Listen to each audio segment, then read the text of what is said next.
ইতিমধ্যে আপনারা সকলেই জানেন পশ্চিমবঙ্গের মাননীয় মুখ্যমন্ত্রী শুভেন্দু অধিকারী মহাশয় গতকাল সাংবাদিক বৈঠকের মাধ্যমে জনকল্যাণ শিবিরের সময়সীমা একদিন বৃদ্ধি করার কথা কিন্তু তিনি জানিয়েছেন। এবং আপনারা এটাও জানেন যে এই শিবিরে কিন্তু আয়ুষ্মান কার্ডের জন্য ফর্ম ফিল আপ চলছে। এবং আপনাদের মধ্যে অনেকেই যে বিষয়টা নিয়ে কনফিউজড রয়েছেন যে আয়ুষ্মান কার্ডের ফর্ম কাদের ফিল আপ করতে হবে এবং কাদের ফিল আপ করতে হবে না। সেক্ষেত্রে আমি বলে রাখি, আয়ুষ্মান কার্ডের ফর্ম ফিল আপ যাদের করতে হবে না, কাদের কাদের করতে হবে না, SPHH, PHH আর AYY, এই 3 ধরনের কার্ড যাদের যাদের রয়েছে তাদের কিন্তু কোনোভাবে আবেদন করার প্রয়োজন নেই, অর্থাৎ শিবিরে গিয়ে আবেদন করতে হবে না। কাদের আবেদন করতে হবে?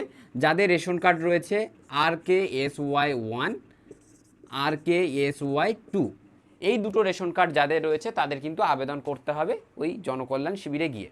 এবারে প্রথম যে বিষয়, যে কেন আমাদের করতে হবে না, অর্থাৎ কেন এই কার্ডের ব্যক্তিদের করতে হবে না, এই জিনিসটাও আমি আজকের এই ভিডিওতে কিন্তু ডিটেলসে বলবো। তার আগে আরও একটা জিনিস এই ভিডিওতে আলোচনা করব, সেটা হচ্ছে অন্নপূর্ণা ভাণ্ডার।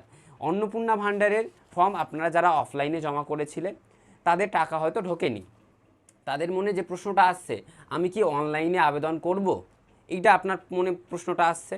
আরেকটা জিনিস, আমি যদি অফলাইনে করেছিলাম, আমি আবার যদি অনলাইনে করতে যাই তাহলে কি আমার কোনো রকম সমস্যার সম্মুখীন হবে বা আমার টাকা পেতে কোনো রকম সমস্যা হবে, সেই জিনিসটার কথাও বলবো। আরেকটা জিনিস, যে খবরটা খুবই চলছে, যারা অনলাইনে করেছো, যারা ফর্ম ফিল আপটা অনলাইনে করেছো, তাদের কি অ্যাকনলেজমেন্ট স্লিপ, মানে অ্যাকনলেজমেন্ট স্লিপটাকে নিয়ে কি ওই ভিডিওতে গিয়ে জমা দিতে হবে বা ডকুমেন্টগুলো ওর সাথে অ্যাটাচ করে ভিডিওতে জমা দিতে হবে, এই সকল প্রশ্নের উত্তরগুলো কিন্তু এই ভিডিওতেই দেবো। তো প্রথমে এই জিনিসটাকে আগে ক্লিয়ার করে নিই যে এই সকল কার্ড যারা রয়েছে বা যেই সকল কার্ড যাদের রয়েছে তাদের কেন আবেদন করতে হচ্ছে না বা তাদের কি করতে হবে। দেখুন, এই ধরনের কার্ড যাদের রয়েছে তাদেরকে কিন্তু আবেদন করার দরকার পড়ছে না, তাদের ডেটাগুলো অলরেডি এন্ট্রি হয়ে রয়েছে। এবারে আপনি ভাববেন যে কীভাবে এন্ট্রি হয়ে রয়েছে। আমাদের স্যাররা যা জানিয়েছেন যে 2011 সালে একটা জনগণনা হয়েছিল, এবং যারা যারা এই ধরনের ডিজিটাল কার্ড হোল্ডার করেন বা ব্যবহার করেন বা যাদের রয়েছে তাদের দেখবেন এই কার্ডে একটা নম্বর রয়েছে। সেই নম্বর এবং ওই 2011 সালের জনগণনা অনুযায়ী ডেটাটাকে ম্যাচ করে এই ডেটাগুলোকে এন্ট্রি করা হয়েছে, মানে অটোমেটিক এন্ট্রি করানো হয়েছে।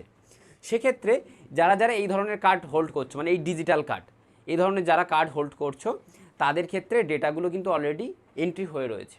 সেক্ষেত্রে আপনাদের যে ফর্মটা, আপনাদের ফর্মটা আপনাদের বাড়িতে আসা বা ICDS কর্মীর মাধ্যমে আসবে, আপনাদের কোথাও যেতে হবে না, যে ওরা জাস্ট ওদের কাছে ফর্ম ফিল আপ করা ফর্মই আসবে, ওরা জাস্ট এসে ভেরিফাই করবে, ভেরিফাই করে কাজটাকে কমপ্লিট করবে। ঠিক আছে, এবারে আমি একদম সরকারি একটা ডিসপ্লে স্ক্রিন দেখাবো যে একজন ব্যক্তি এই কার্ড হোল্ড করছে, সে কিন্তু জমা দেয়নি, কিন্তু তার যে ডেটাটা সেই এন্ট্রিটা কিন্তু এখানে দেখাচ্ছে। দেখুন এইখানে এই যে কার্ড, এই কার্ড হয়তো কার্ডের নাম্বারটার হয়তো পুরোটা আপনারা দেখতে পাচ্ছেন না, এই যে কার্ড, এইখানটায় যে কার্ডটা দেখতে পাচ্ছেন, এই কার্ডের ব্যক্তি কিন্তু আবেদন করেননি, কিন্তু এই ব্যক্তিটির আবেদন অলরেডি দেখাচ্ছে। যেমন দেখো, এখন যে কম্পিউটার স্ক্রিনটা আপনারা দেখতে পাচ্ছেন, এই কম্পিউটার স্ক্রিনের যে তথ্যটা, সেই তথ্যটা একবার ভালো করে এখানটা পড়ুন, তাহলে দেখবেন ভালো করে জিনিসটা বুঝতে পারবেন। এখানে পরিষ্কার বলা হচ্ছে এনার কিন্তু আবেদন করার প্রয়োজন পড়ছে না। দেখুন লাস্ট লাইনটা একবার পড়ুন, যে আপনাকে অনুরোধ করা হচ্ছে আপনি জনকল্যাণ শিবিরে গিয়ে এই আবেদনটি করবেন না। এইটা কিন্তু যাদের যাদের এই ডিজিটাল কার্ড রয়েছে তাদের কিন্তু এই সেম জিনিসটা আমাদের পোর্টালে শো করছে। ওই জন্যই আমরা কিন্তু যাদের যাদের ছোটো কার্ড রয়েছে তাদেরকে ফেরত যেতে বলছি বা বাড়িতে যেতে বলছি বা জমা নিচ্ছি না। আশা করি এই জিনিসটা বোঝা গিয়েছে। তাহলে কাদের কাদের আবেদন করতে হচ্ছে, যাদের এই দুটো ফর্ম রয়েছে, মানে এই দুটো রেশন কার্ড রয়েছে, তাদের কিন্তু আবেদন করতে হচ্ছে। এই বিষয়টা আশা করি ক্লিয়ার রয়েছে। এবারে বলি, অন্নপূর্ণা ভাণ্ডার যারা জমা করেছিলে ম্যাক্সিমাম 5-6 তারিখ পর্যন্ত, তাদের টাকা ঢোকেনি, তারা কি করবে? তারা অনলাইনে আবেদন করবে। একদম আমাদের সরাসরি ভিডিও থেকে জানানো হয়েছে তাদেরকে অনলাইনে আবেদন করলে কোনো রকম সমস্যা হবে না।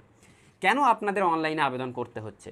দেখুন, এই যে একটা অফলাইনের ফর্ম, আমি একটা দেখাচ্ছি, এই একটা অফলাইনের ফর্ম, এই ফর্মে যে ডেটাগুলো রয়েছে, এই সকল ডেটা, এই ডেটাগুলোকে আমরা যখন এন্ট্রি করছি বা আমাদের মতো যখন অন্যান্যরা যখন এন্ট্রি করছে, এক একটা ফর্ম এন্ট্রি করতে অ্যাপ্রক্স 30 থেকে 40 বা কখনো কখনো 45 মিনিটেরও বেশি সময় লাগছে।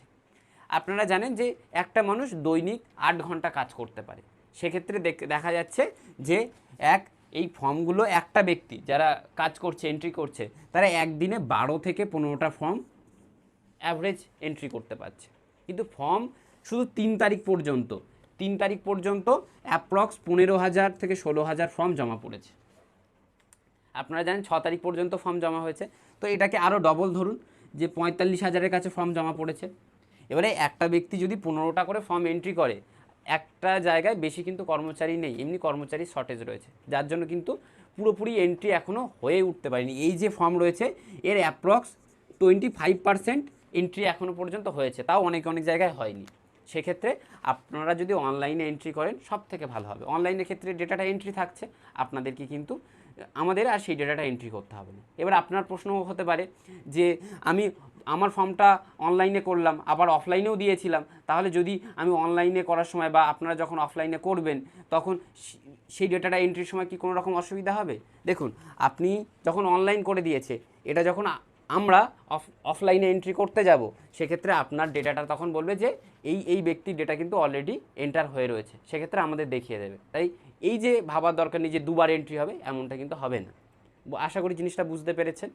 এবারে একটা কথা যেটা সবার মনে ঘুরছে বা এখনও হয়তো গুজব ছড়াচ্ছে বলতে পারেন, যে যারা অনলাইনে আবেদন করেছেন তাদের কি আবার সেই অ্যাকনলেজমেন্ট কপি মানে অনলাইনে স্লিপটার সাথে এই সকল ডকুমেন্টগুলো নিয়ে কি আবার বিডিও অফিস বা জনকল্যাণ শিবির বা পঞ্চায়েতে জমা দিতে হবে? এমনটা কিন্তু কোনোভাবে বলা হয়নি। তাই গুজব ছড়াবেন না। আপনারা যারা অনলাইনে করেছেন স্লিপটাকে কেবলমাত্র আপনাদের কাছে রাখুন। পরবর্তীতে যদি দরকার পড়ে তাহলে পঞ্চায়েত মারফত আপনাদের জানানো হবে। এখন কিন্তু কোনোভাবে বলা হয়নি যে ওই ডকুমেন্টগুলো বা ওই স্লিপটাকে নিয়ে জমা দিতে হবে। আশা করি জিনিসটা বোঝা গিয়েছে। সকল প্রশ্নের উত্তর আশা করি আপনারা পেয়ে গিয়েছেন। এরপরেও যদি কারোর কোনো জায়গায় বুঝতে অসুবিধা হয় অবশ্যই ভিডিওর কমেন্ট বক্সে জানিয়ে দেবেন, তার ভিত্তিতে আমি যথাযথ উত্তর দেওয়ার চেষ্টা করব। এবং যদি ভিডিওটি হেল্পফুল মনে হয় অবশ্যই বন্ধুদের সাথে শেয়ার করবে, যেখানে মানুষের মধ্যে যে গুজব সেই গুজবটা কেটে যাবে। তাহলে দেখা হচ্ছে পরবর্তী নতুন ভিডিওতে। ততক্ষণ পর্যন্ত আপনারা ভালো থাকুন এবং গুজবে কান দেবেন না।